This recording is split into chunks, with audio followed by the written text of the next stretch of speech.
So we're going into spoilers for the One Punch Man webcomic in this video. It's a few years ahead in the story from where the manga is, so yeah, keep that in mind. But anyway, in the latest webcomic chapter, 155, it's essentially revealed that Metal Knight is like a good guy, more or less. I mean, he's not a great guy, but he's definitely not like a villain, as some people thought. He also reveals that the first time that his weapon data was stolen was several years ago, and that since then there's been multiple traces of internal leaks from the Hero Association.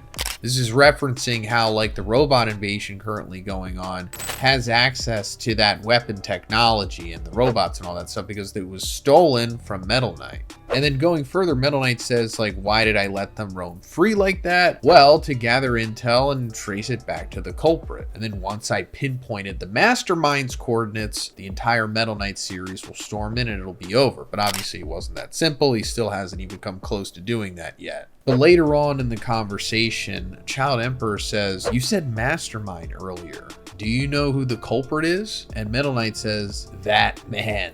He's been after my brain since long ago. Now that's funny if you read One Piece because Oda likes to do that as well. Say that man to keep things ambiguous. And One, of course, is doing the same thing here. So begs the question of who is that man? So I originally thought, oh, I guess it's got to be Drive Knight because that's who my, public enemy number one is for who's stealing all of this data and who's, running the organization. But maybe it's not that simple. I mean, Drive Knight definitely is one of the major villains of this series. He's the mad cyborg and, he is definitely a part of the organization and siphoning data from Metal Knight. But what if he is not like the true leader? And I've mentioned this many times before. I always said that there was definitely a possibility that there is like a grand overlord of the organization that is not necessarily Metal Knight, but he's like the right-hand man.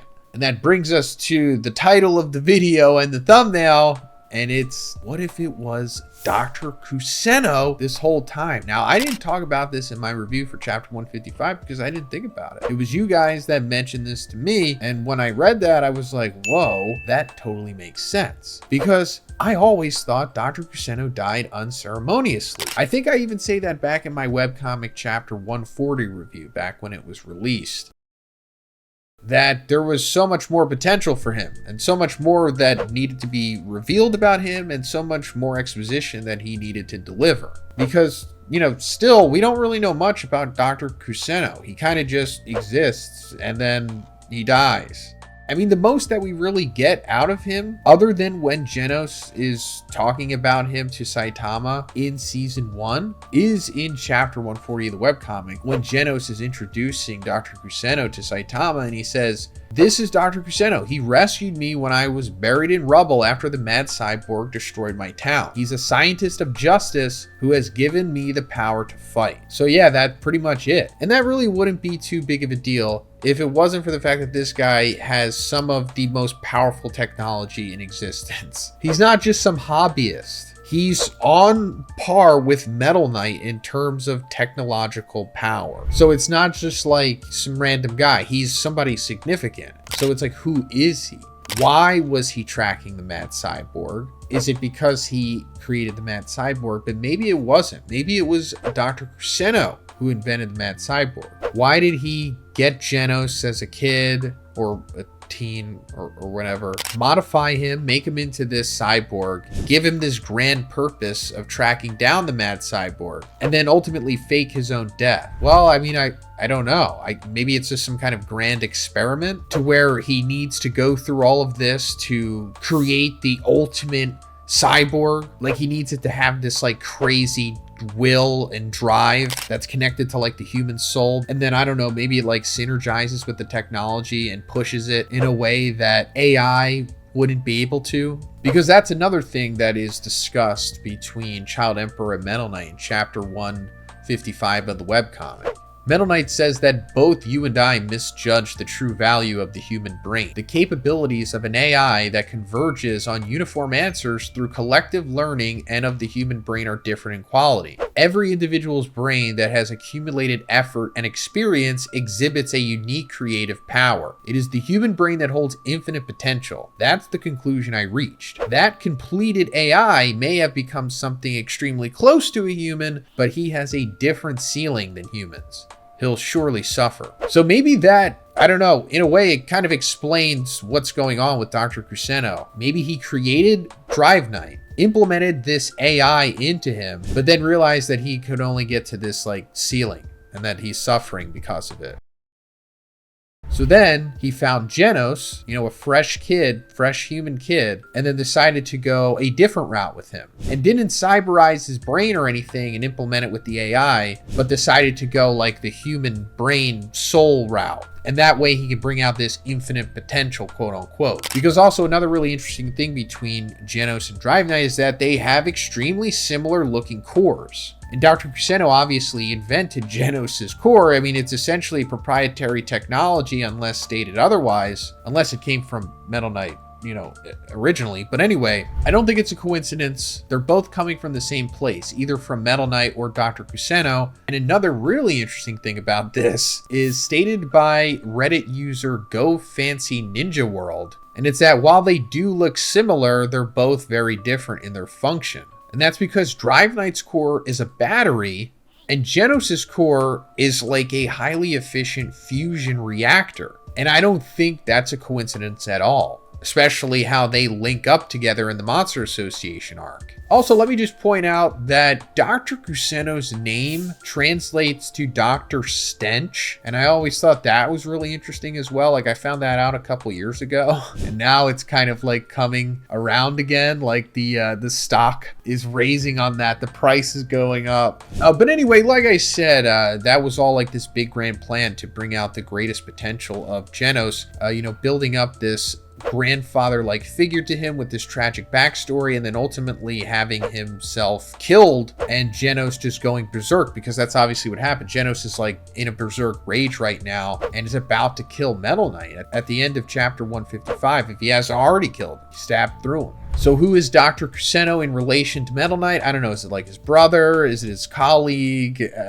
We'll see. I'm sure he's related to him in some way, if he is. And then Drive Knight's in there too. If Drive Knight isn't Metal Knight's son, then maybe he could be Dr. Kuseino's son. Also in chapter 140, Genos explains to Dr. Kuseino what Drive Knight told him about Metal Knight and how he wanted to like raid his base essentially. And Dr. Kuseino was just like on board with it. He didn't protest it at all. He was just like, yeah, you should do that, but you got to be smart about it and all this stuff. But I just thought that was interesting how he didn't really ask too many questions. I mean, I get it, but they're also both S-class heroes. So it's like you should question both of them and, where Drive Knight's coming from. But he didn't. He was just like, yeah, he's probably a bad guy. You should probably go kill him, but, you should be prepared first.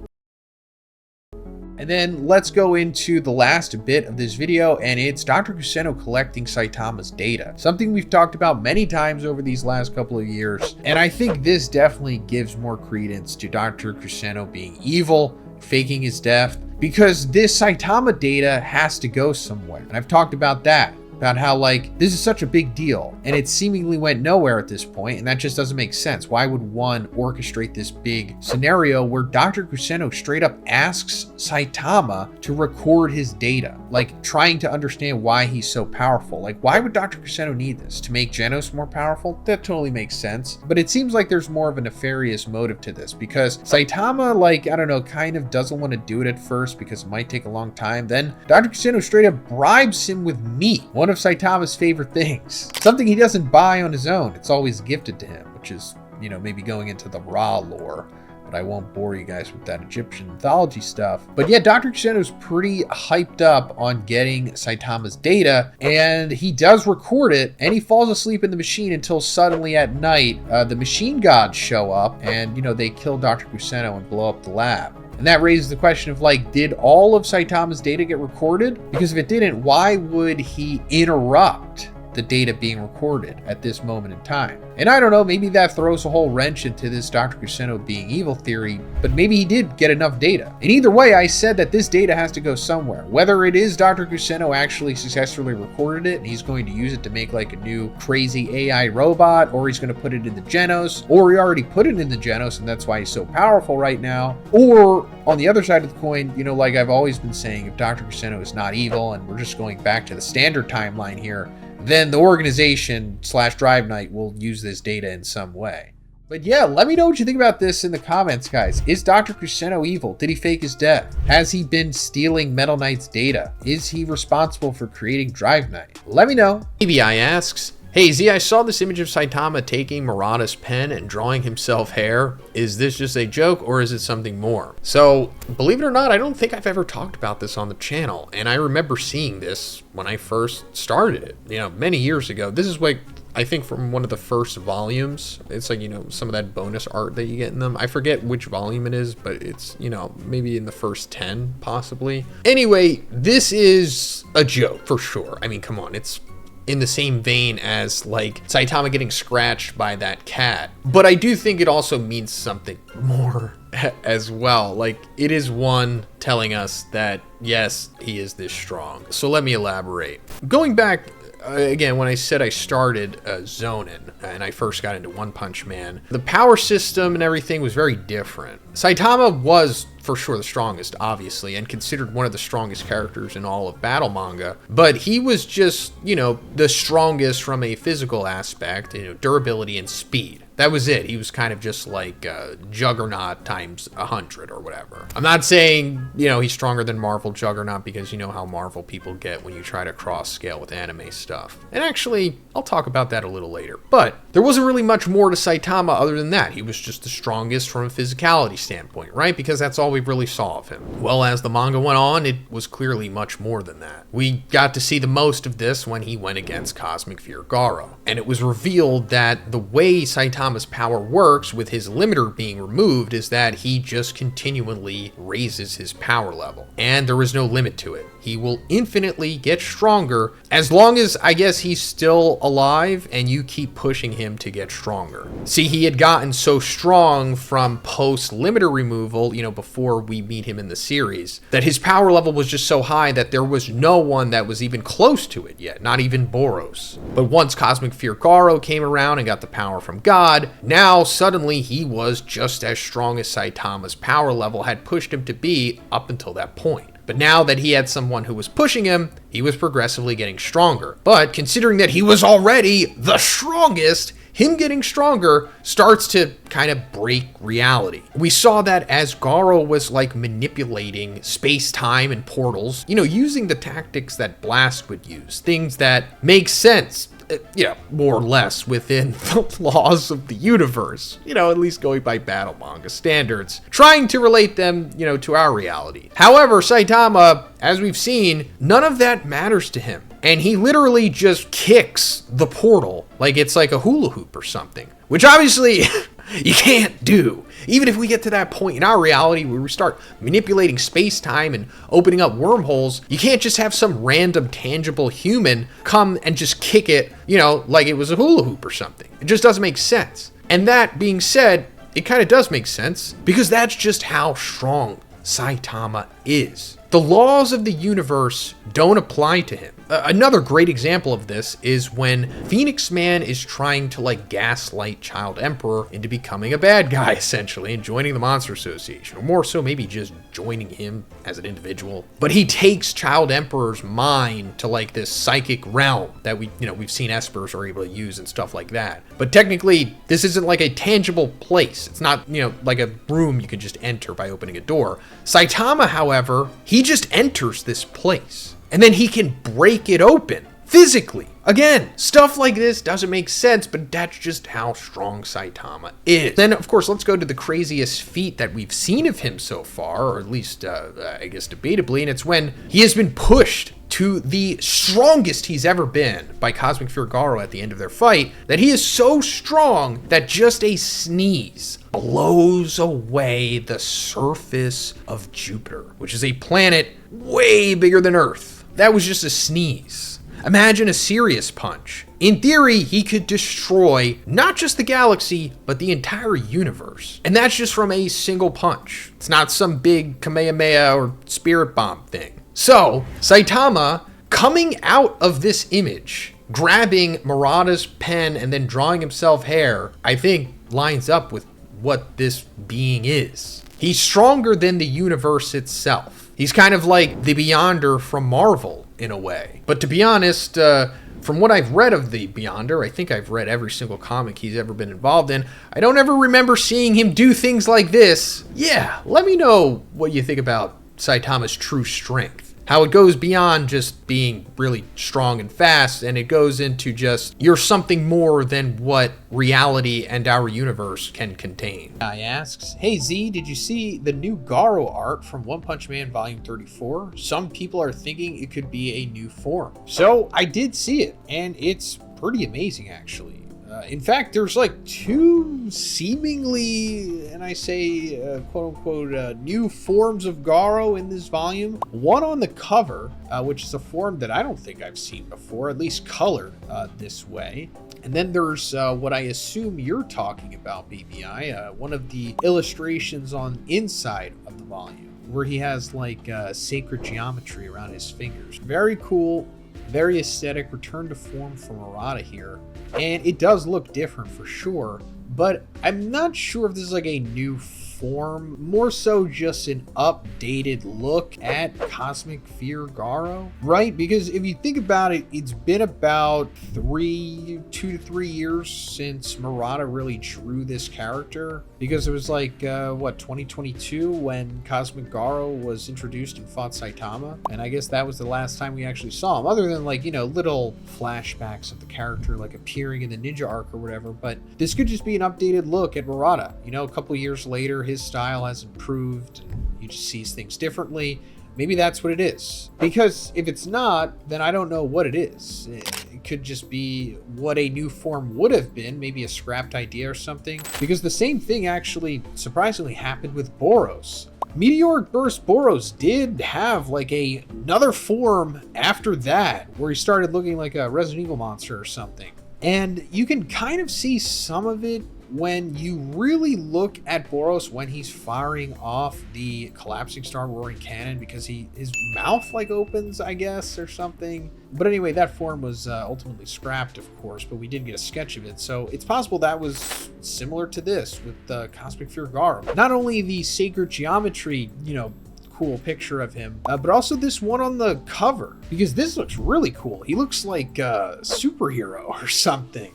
Kind of symbiote Spider-Man aesthetic a little bit, but very cool. I'm liking this. Maybe his form just changes as he fights Saitama. Maybe it's not so apparent in the manga, but maybe once it gets to the anime, one will give some notes to the studio, whoever it is at that point, hopefully not JC staff, no offense to them, but you know what I mean. And maybe his form will just change aesthetically. Maybe it will also denote his progression in power, because he gets as strong as Saitama was at one point until Saitama surpasses him in strength. So as we see like that scale rising, maybe just Garo's form and aesthetic just alters. It could be similar to how he was when he was just a pure human monster, before he got the god power. His form kept changing, as we saw at the end of his fight against Saitama. So maybe this is something like that. BBI asks, hey Z, I remember you're asking about the new Drive Night bonus chapter for the new One Punch Man volume, and I found a translation on Twitter from Tank Top Magic 44. Not sure how legit it is, but it seems good. Would you want to review it? Yes, absolutely. Thank you, BBI, for sending this my way. Does seem legit from what I've read, so let's go over it. So this bonus chapter is coming from like the newest volume of One Punch Man. I think it's like volume 33. And it's way more interesting than I thought it was going to be honest. It's like this puff piece on Drive Night, which at the end is revealed that he kind of like produced and financed it himself, I guess, right? And I suppose this is a way to give himself good PR, which, goes along with his MO. keeping up appearances, hiding in plain sight, waiting for the perfect opportunity to like ultimately strike and take down the Hero Association. Allegedly. A lot of you know that for years I've been campaigning that Drive Knight is secretly the Mad Cyborg, Genos' big ultimate villain that he's been chasing the entire series, the guy that like destroyed his village, killed his family. I'll have my big grand theory video linked at the end of this video on the end screen. But for this bonus chapter, it starts off by kind of like Drive Knight aura farming, I guess, like hyping him up, showing how efficient he is at taking out monsters and how reserved he is with communication. And going into that, the narration says like, this lack of information sometimes fuels the spread of bad rumors. Isn't that guy kind of suspicious? Is he even a human? There are too many mysteries about him. It's hard to feel attached. His vibe is scary. After he defeats a monster, he supposedly leaves the fallen hero behind without saying a word. Maybe he's actually a villain. This is funny. I think this might be one doing like some meta commentary here, you know, because like actually the readers themselves questioning him. Like, he does look suspicious. He does leave Genos behind during the Monster Association to die. He is very cold and calculated. So I guess it's playing on that, because I'm sure by now one realizes that he has built Drive Knight to be suspicious. I mean, it wasn't always like that. Like, before chapter 119 or whatever it actually is in the Viz now, maybe it's somewhere around there. It's like the chapter after Drive Knight defeats Neon and he starts talking to Sekungar. That's when I first realized that like, oh, he is the Mad Cyborg. But anyway, going further into this bonus chapter, he winds up allowing like this camera news crew thing to like film him and ask him questions and stuff. And the most interesting takeaway from this is them saying that although it was not allowed to be made public, in our opinion, his uncovered face was astonishingly handsome, worthy of admiration for its beauty. That's fascinating. Apparently Drive Knight has like a face underneath that mask, which we just had no idea about. We don't know what's going on with Drive Knight. I mean, it's kind of implied that he's a cyborg because it seems that he has something similar going on that Genos does when you like compare them. But we didn't know, like, you know, is this like his body or like how does it work? But it's like he actually does have a face, which I guess goes more into my theory about him actually being a cyborg. And even deeper into the theory is that he was like Dr. Bufoy, Metal Knight's son, or something like that. So his face probably looks something similar to Genos's, I guess, because Genos is like handsome, right? Interesting. I did not expect that. I honestly didn't know what to expect. I just assumed that Drive Knight was just Drive Knight, you know, the thing that he has going on. But going more into this, it's pretty funny because it shows like this one panel of Drive Knight just being just the best guy. It's like he protects cats. He carries an elderly person's bag. He anonymously donates to charity organizations. He firmly proposes increased taxation to high-ranking government officials. And then you see him like litigating with a politician. And then it says escorts lost children to the police. So this is really funny, actually. This is like classic one humor, and I love it. And like I said, just like further showing that Drive Knight just wants to appear to be a good guy, because at the end of this bonus chapter, we see him talking to Sitch. Like after this whole big puff piece is over, and Sitch is like, this is spreading around and being well received. If it's not fake, then who approved the release of this footage? Did you really authorize such close coverage? And then Drive Knight's like, no way. Could it have been me?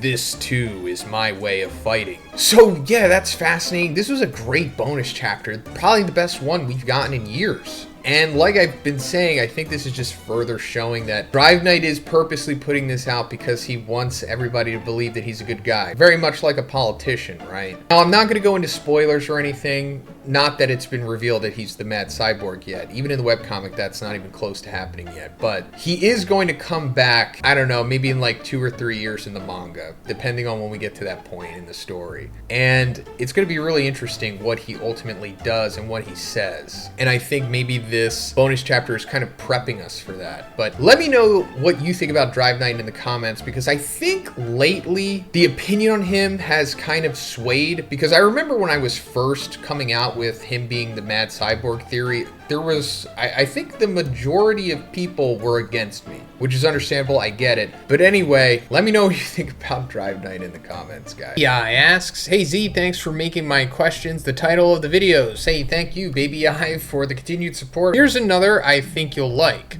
Who do you think the S-Class will be after the current arc in the One Punch Man webcomic? So yes, I do like this. This is a great question, and I feel like now's a good time to talk about this, especially after the last chapter in the webcomic, because I think it was showing us essentially what the landscape of the heroes are going to be like after this arc is over. So I'll put the list right here. There's a lot of names, and there's some asterisks there next to a few names as well. So I'll try to go through them one by one really quickly. So Blast still hasn't been revealed like currently in the webcomic yet. We've only seen him in flashbacks, but I assume he's going to be similar to how he is in the manga. He's probably going to exposition dump all of the god lore once he finally comes into the webcomic, whenever that is. Tatsumaki is currently hunting down the Otento, whether that's a real thing or something that the organization set up so that she would be out of the picture while the robot invasion is going down, but she'll eventually come back and she'll still be a hero.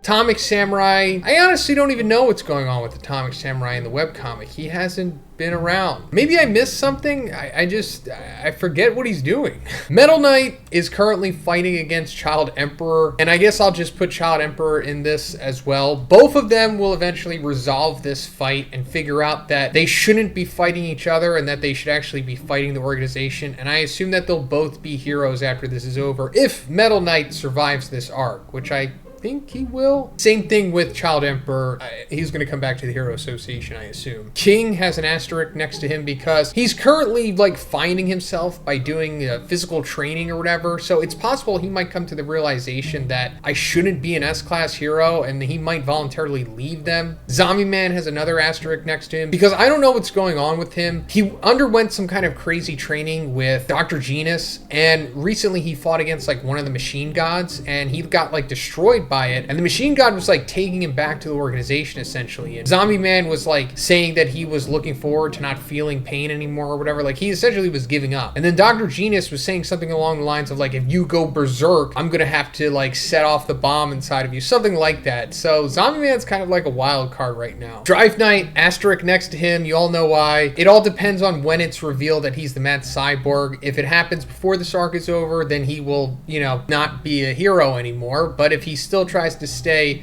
covert, then I guess he'll still be a hero for a little longer.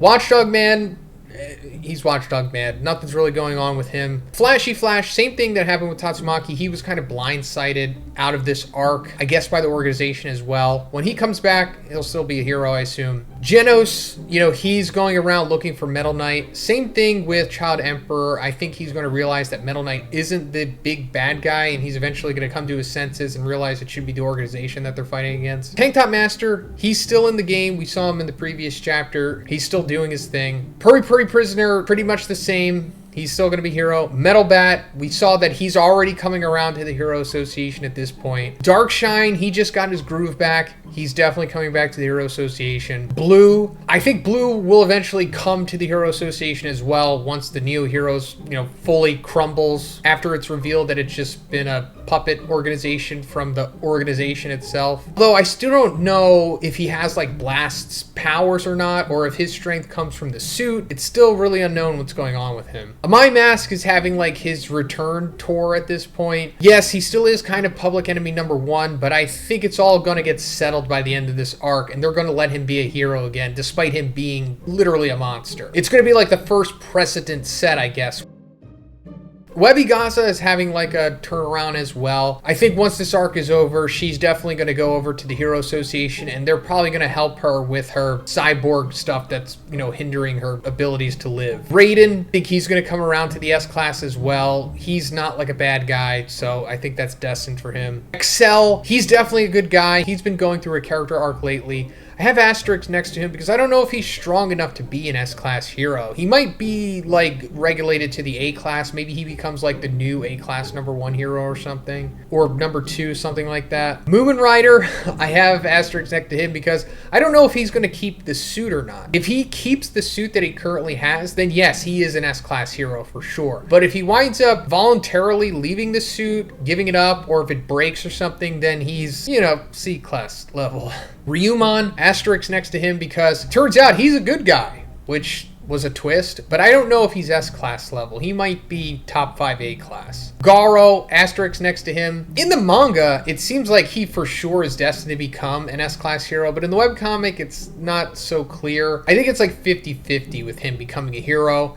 But even if he doesn't like officially become one, I know that he will for sure fight alongside them in the final arc. And then Suiryu, I think it's a foregone conclusion that he will for sure become an S-class hero. Baby Eye asks, what do you think happened in the timeline that Saitama left after Garo taught him how to time travel? Did God take over? Thank you again for the awesome question this week, Baby Eye. I appreciate it. So what Baby Eye is referencing here is what happens at the end of the Saitama versus Cosmic Fear Garo fight. So after Garo steals God's powers, or receives them without fully becoming his puppet because he only slaps his hand, but anyway, he starts emitting cosmic radiation in his new form. And he essentially kills everyone in that vicinity, like all of the heroes, A through S class. Except Blast, of course, because he's Blast. And then, he, kills Genos by punching him through the chest.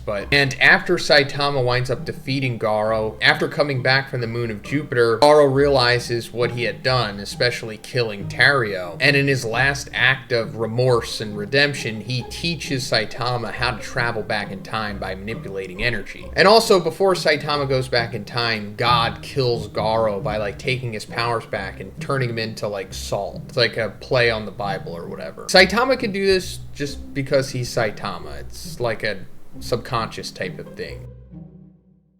And Saitama winds up leaving that timeline, like his tangible corporeal form, and goes to a previous timeline right before Garo winds up killing everyone with his cosmic radiation. And he just, zero punches Garo. The punch that he wound up throwing in the current timeline that lands in the previous timeline. Saitama's powered up form that Garo pushed him to on the moon of Jupiter, hitting the previous version of Garo that wasn't as powerful because he himself had been pushed up the power levels as well. So that timeline that Saitama left, which was like the present main timeline that we had followed for the entire series, the first 167 chapters or whatever up until that point, that still exists, although it's just been abandoned now because Saitama left it, and then once he did, he merged with his physical self that existed in the new timeline that he entered in the past. So what's going on in that timeline? Because like I said, it's still there. So we could just assume not good things. The only heroes that should be left at this point are Watchdog Man, Blast, Metal Knight, and I guess that's it. I could be wrong. And Saitama's gone as well. He went to the previous timeline. So that world is ripe for the taking, I guess. So what I imagine happens is Drive Knight takes advantage of this because, in my opinion, Drive Knight is, if not the leader of the organization, he's one of the high-ranking individuals in it. And I won't go into too much spoilers for the webcomic, but just, I have to talk about a little bit of that stuff. Whatever happens with the robot invasion, that just successfully happens, I guess, because there's no one there to stop it, right? I mean, I don't think Blast is going to come there to stop it because he's dealing with God right now. And we actually recently found out in the most recent chapter that if Blast leaves his post for too long, then God's powers start becoming more accessible or something, and then he could just send these beasts through dimensions or whatever.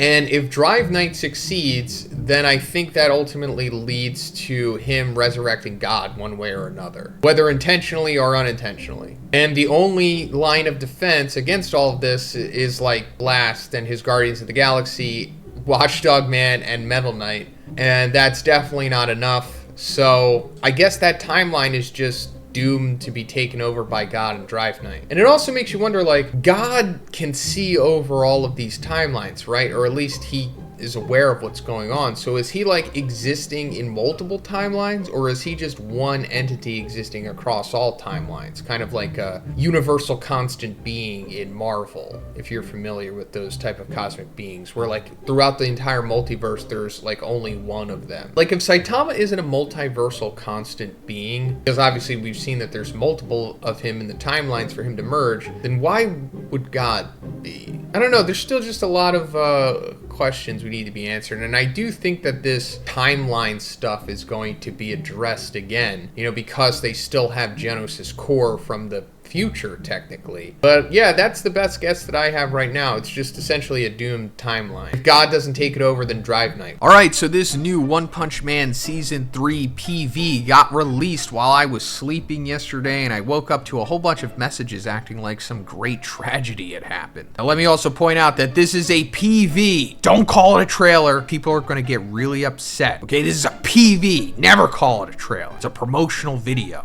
Now, I'm going to get into my thoughts on it and break it down and all that good stuff, but let me also point out that at the end of this PV, it's revealed that it will be airing October of this year, which is great, right? We're finally getting a confirmation on when Season 3 is airing, and it's going to be in 7 months, which is cool, right? It's great. We're getting new One Punch Man anime. Yay.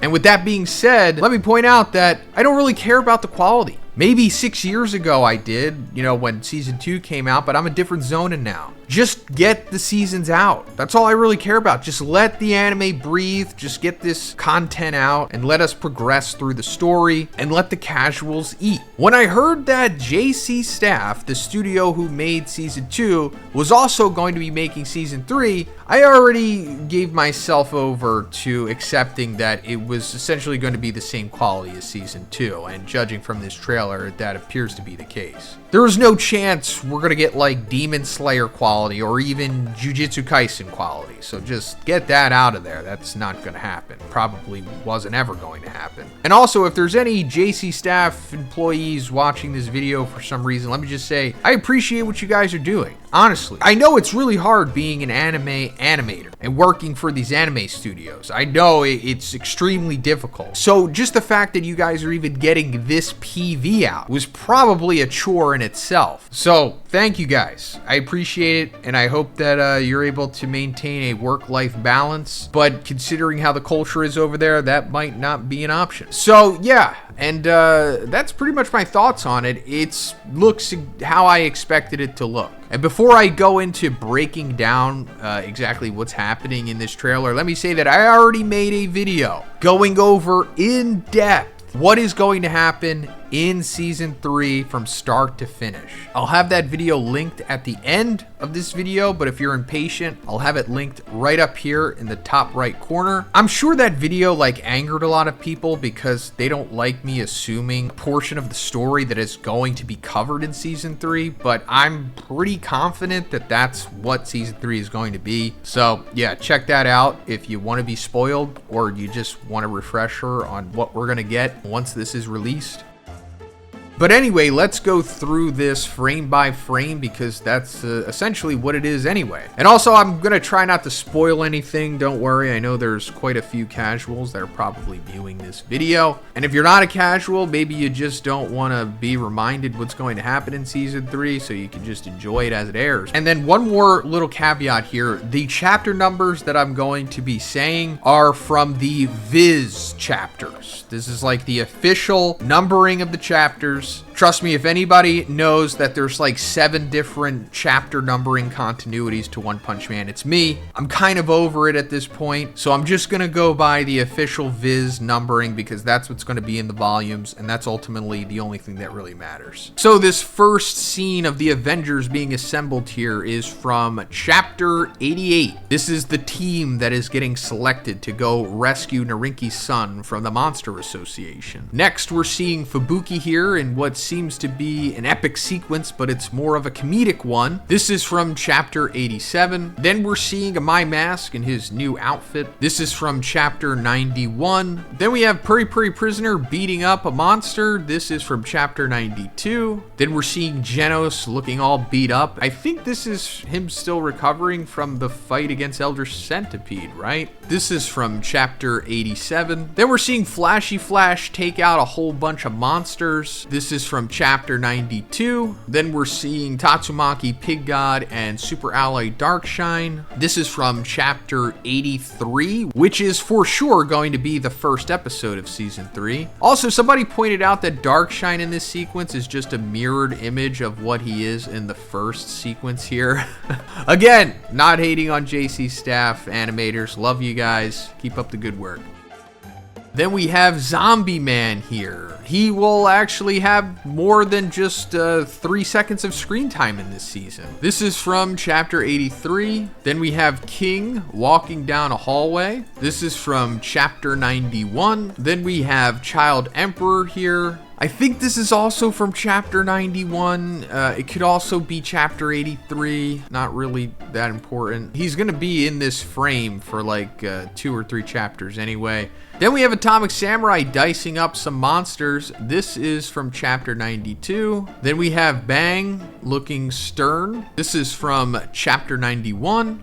Then we have Tatsumaki looking crazy. This is from chapter 92. Then we have Saitama saying, "That's unforgivable, especially since he hasn't come for me yet. Is it because I'm the Cape Baldy?" And then he suits up. "When I find Garo, I'll punch him." That is from chapter 83, which is probably going to be the end of the first episode, I'm assuming. So yeah, that is the One Punch Man Season 3 PV. We're probably going to get a trailer in a couple weeks from now, or a couple months possibly, but as I said before, I'm expecting pretty much the same as Season 2. Most of it will probably feel lackluster to the hardcores, but I do think there will be a few episodes, or just quite a few moments, that are going to be pretty peak. Like, Season 2 definitely had some quality moments to it. I mean, we do have 7 months until it comes out, so hopefully they'll use that time wisely. EBI asks, "Hey Z, happy to see the Q&A is back. I missed it. I've been meaning to ask this question for a while, but Murata tweeted a picture of God destroying the Hero Association, but I don't think he said anything about it. LOL. What do you make of this?" So first of all, thank you so much for pledging, Baby I. Really appreciate it. And I totally forgot that this was a thing. I'm pretty sure I never made a video about this, but I really wanted to when I first saw it, but I guess I was preoccupied with like Jujutsu Kaisen and My Hero at the time. So this picture is pretty wild. It is seemingly God coming down from the sky, and the Hero Association is being destroyed underneath him. Now, aside from that just being really interesting, it's very roughly drawn, especially for Murata. It almost looks like One drew it. And I'm not saying that One did draw this, but we have seen Murata post One's drafts for the manga before. And in case you didn't know that that was a thing, I'll show some of them in this video. Here are some examples of them. This is what One gives to Murata, and then Murata like recreates this into the manga that, you know, we've come to know and love. So it's essentially like a really rough version of the webcomic, kind of. Another fun little thing is like we see like what the original, or what One's initial interpretation of Brave Giant looked like, which is funny. Anyway, this very likely could be Murata. And as far as I know, he didn't really say anything about this. I think he said it was like an animated panel or something like that. And I don't think we ever saw the animation of this or what it was supposed to be a part of. Now, I think that this was being released maybe around the time of the original Empty Void fight, like the first retcons maybe, like when Empty Void started doing the dimensional cutter stuff, maybe, or maybe it was before when he was doing Genjutsus, but this could have been what a Genjutsu was going to be. Like maybe Blast was going to see this, like getting tricked by Empty Void possibly or something. But if it's not that, then this very likely is just straight up foreshadowing. Maybe even a spoiler, if that. I mean, sometimes, very rarely, Murata will kind of slip up sometimes. I mean, he doesn't really do that anymore, but way back in the day, like when I first got into this community, Murata used to like do Q&As and stuff, and he would also draw like the manga itself like on live streams. It was a very interesting time, and he would say really crazy things in those Q&As or on the live stream, sometimes just straight up spoilers. So I wouldn't be surprised if this is somewhere in between all of that stuff that we just talked about. And it very likely could be a spoiler or foreshadowing because it's freaking God destroying the Hero Association. It seems like something that he would want to do, right? I mean, I suppose the series will eventually get to this point where the Hero Association itself is just straight up destroyed. I mean, I won't fully go into webcomic spoilers right now, but I will say that the Hero Association is very vulnerable right now, and it is in danger. I mean, even back during the initial retcons of the Ninja arc, we saw that Empty Void almost destroyed it himself with the Dimensional Slash or Dimensional Cutter, whatever it was called. And God coming down like that is very likely what's going to happen regardless, whether the Hero Association, like the physical building itself, is involved or not. Because that's where all this is headed, right? God eventually resurrecting one way or another. Whether it's through the Orochi altar, or it's through the cubes getting collected, or it's through some other means, because I'm sure there's more than just two. But just regardless, it's just still a very fascinating picture, because it very likely could be a glimpse into what the end game of One Punch Man is. And it's like, if the Hero Association itself is destroyed, then what happens at that point? I mean, maybe there will be some deaths, like some serious hero deaths, because that's a criticism that I hear from time to time. It's like, there's not enough deaths in One Punch Man, or not enough meaningful deaths, and I totally get that. Maybe one is saving it for the final arc. You know, maybe that's when serious characters start dying and, like, we start taking this more seriously than we did originally. Like, the stakes seriously raise, and this false sense of security that we were lulled into up until this point finally catches us off guard. Not really sure, but it is something to really think about. Let me know in the comments, of course, what you guys think about this. It could be nothing, or it could be something major. So we got the translation for the new One Punch Man chapter, and with it I think we're getting a huge revelation, because I think it's revealing the origin of Heroes, Blast, and freaking Drive Knight. You're probably thinking, wait, what? I know, but let me cook. So in this new chapter, we're seeing a flashback that is 15 years from the present time in the story. We see when Blast met Empty Void. And in this flashback, Empty Void reveals that Blast, at this time, was being backed by Sitch from the Agoni Foundation and a genius scientist. So this is really interesting because Agoni is the guy who formed the Hero Association. And like I said, this flashback is 15 years before that. So Agoni was doing hero stuff for a very long time. Also, that's about as far as it goes right now. We don't know too much about Agoni and Sitch, other than they just were collaborating with Blast for at least 12 years before the formation of the Hero Association. Now, another little interesting thing here is a quote-unquote genius scientist was working with them. That's also as far as that goes. This genius scientist is not named in this chapter. However, he is mentioned again.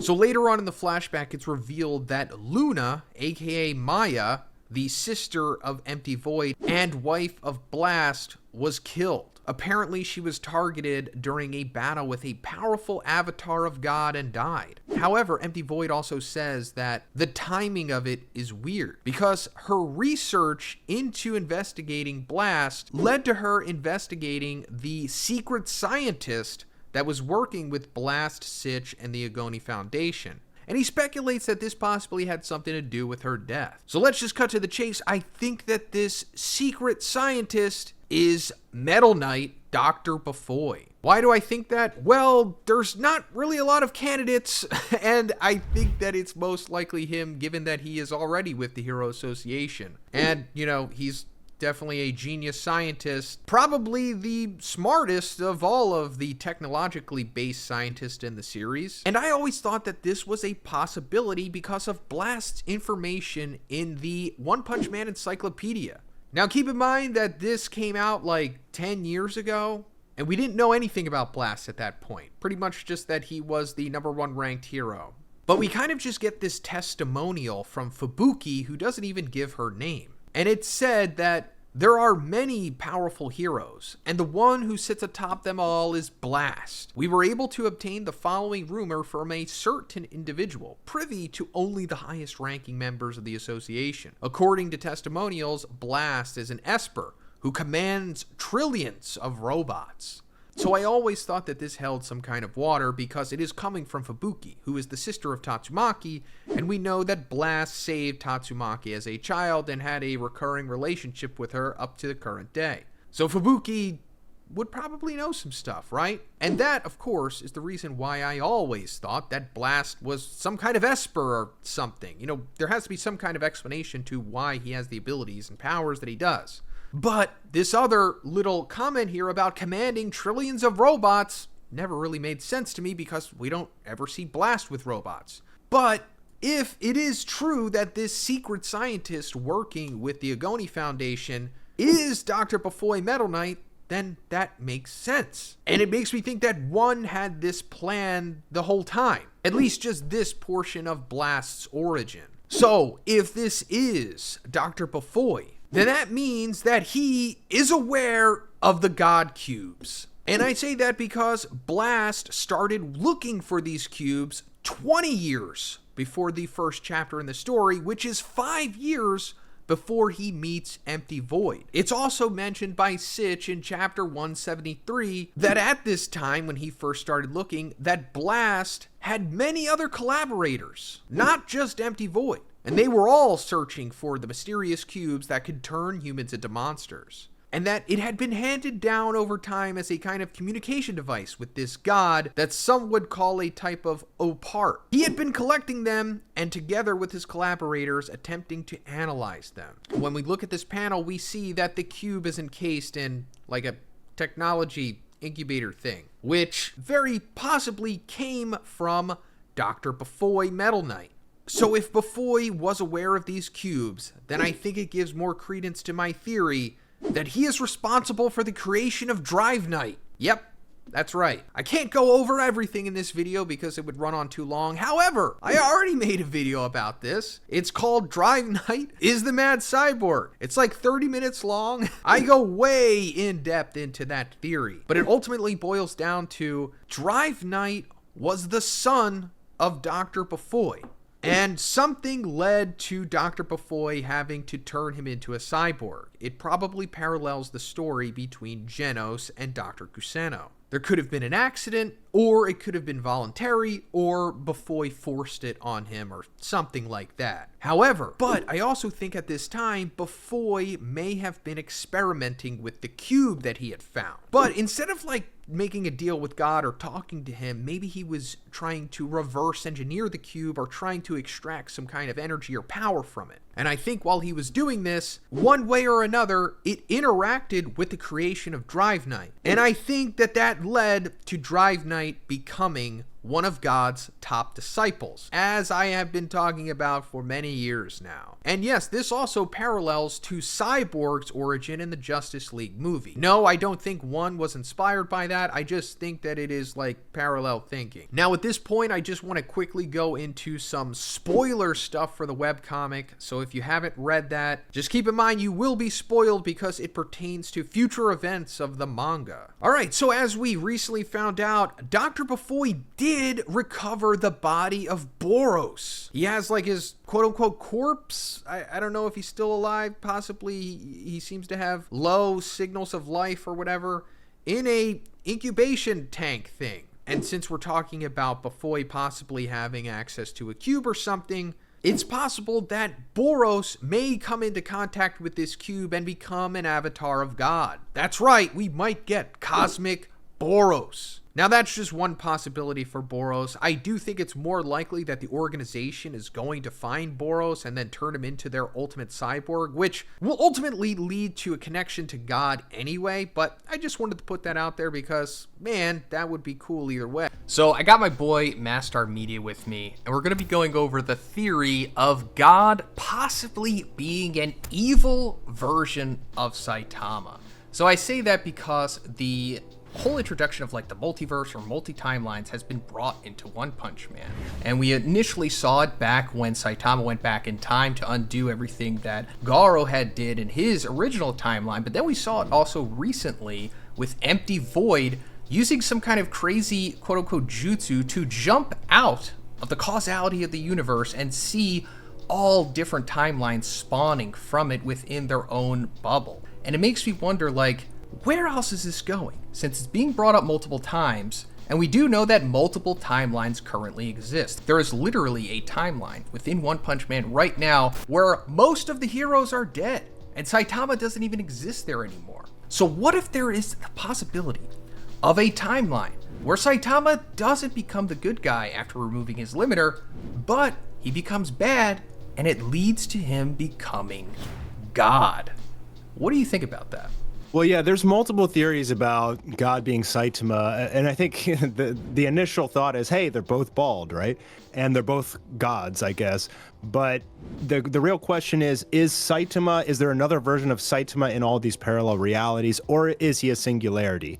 If there's other versions of Saitama and he's nothing special like that, then there could easily be an evil Saitama and other Saitamas that are heroes or have no powers, and there could be one that was corrupted. My theory was, in his battle with God, he got so strong that he became the thing that he was trying to destroy. So if you remember, in his battle with Garo, we saw his power just start exponentially growing. And what if he's fighting a being that has infinite power? Eventually, Saitama could potentially reach infinite power as well.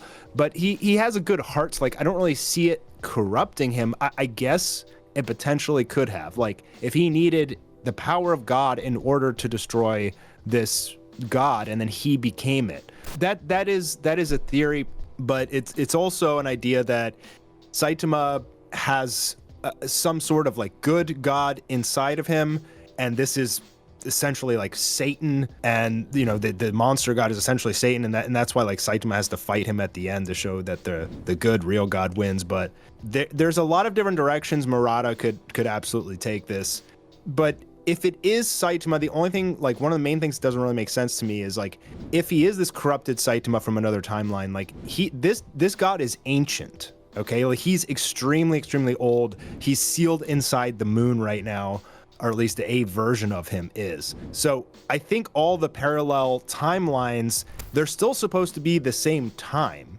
So it would have to be not only a different timeline, but also like millions of years in the past.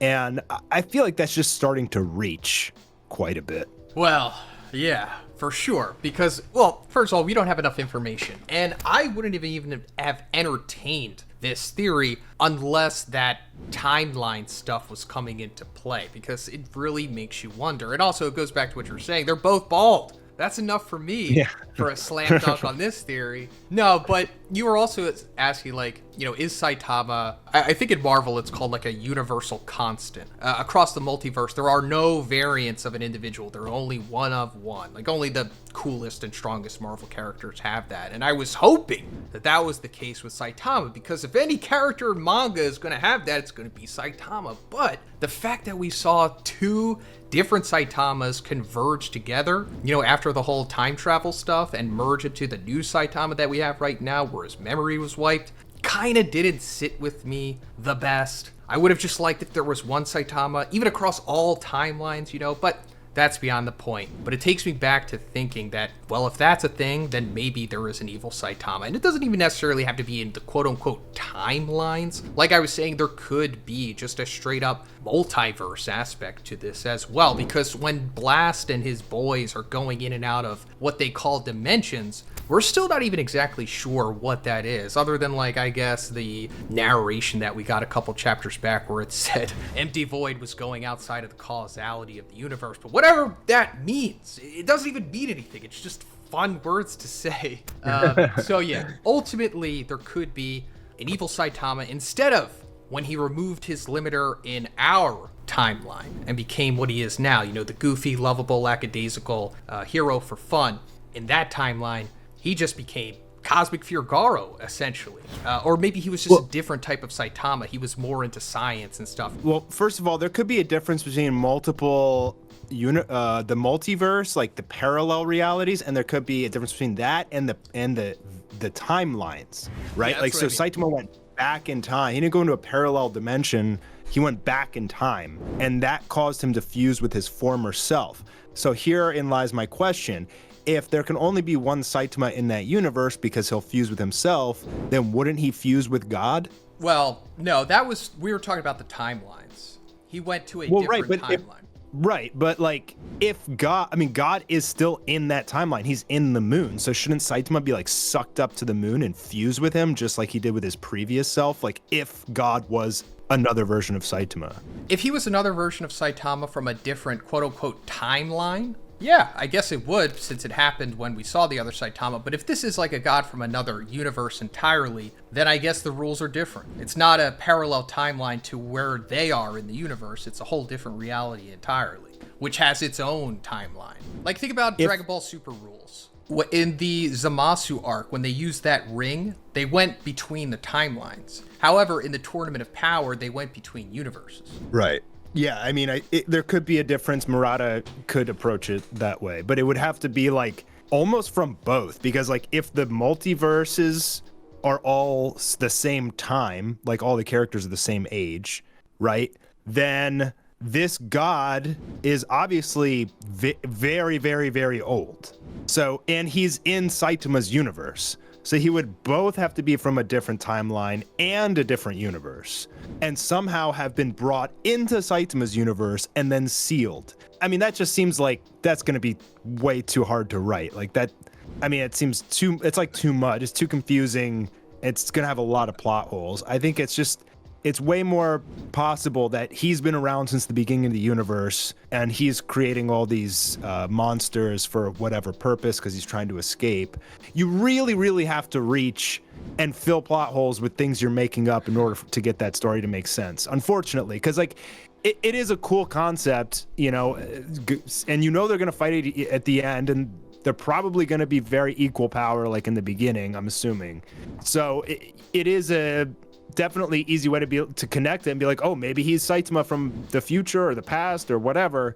But you got to really, really add a lot of BS into it to make that work, in my opinion. And I just don't think it's true. Well, what you said earlier about, well, you have to explain it as he's from another universe in a different time, and then he somehow came to the universe and then was sealed. That's confusing the audience, kind of. However, that is literally the storyline of Kang in the MCU.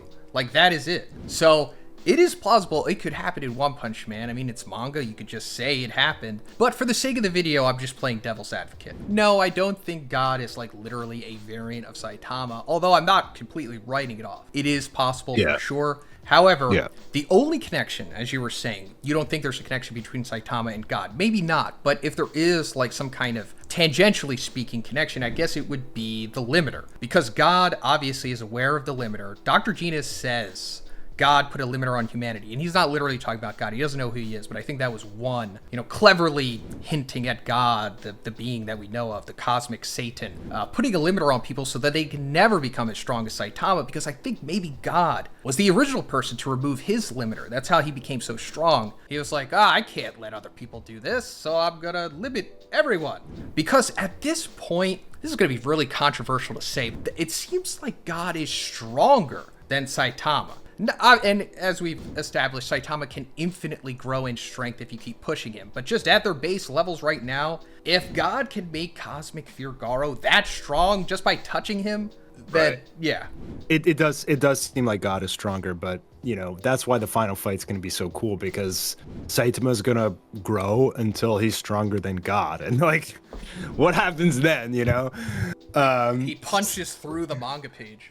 And by the way, Murata absolutely incorporates a lot of Marvel ideas and even religious ideas into this manga. So I don't know how familiar you are with Gnosticism. I've been learning a lot about it recently.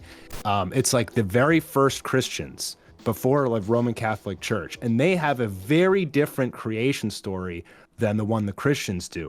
And in this creation story, essentially the demiurge, who looks like God, or he's also represented as like a dragon, created the universe. And so the god of our like reality is, or our world, is the demiurge, which is Satan. But he was created by through a couple chains, the supreme creator god. So essentially, like, this god could very well be the god of the universe, like if Murata is actually thinking this way. If he's and honestly, man, I'm starting, the more I research One Punch Man and or spirituality stuff, the more I see its influence in One Punch Man. It's kind of uncanny, and it's possible that Murata is taking that approach or something. And then so, like, if the monster god is the demiurge, then, you know, basically how the story goes is the supreme creator god came down in the form of Jesus, and in order to, like, you know, liberate humanity and all that. So, like, what if, like, the supreme creator god came down in the form of Saitama to put an end to this evil god that's messing up the universe or something like that? Just to throw it out there. But it's interesting stuff nonetheless. Definitely, that's really interesting. You bring up the demiurge. Me and my One Piece buddies, we were talking about that in a theory video the other day, because the One Piece final villain might be tied to the demiurge. So it's very plausible. It seems like mangakas are into that stuff. But yeah, that's it for now. Thank you for coming along, Mastar. As always, it's been a while since our last collab. Glad to have you back. pleasure. I'm sure I hope the people on the channel are happy too. But let me know what you guys think in the comments, and of course, subscribe to Mastar. I'll have him linked in the description. And have a great day. I'll see you in the next one.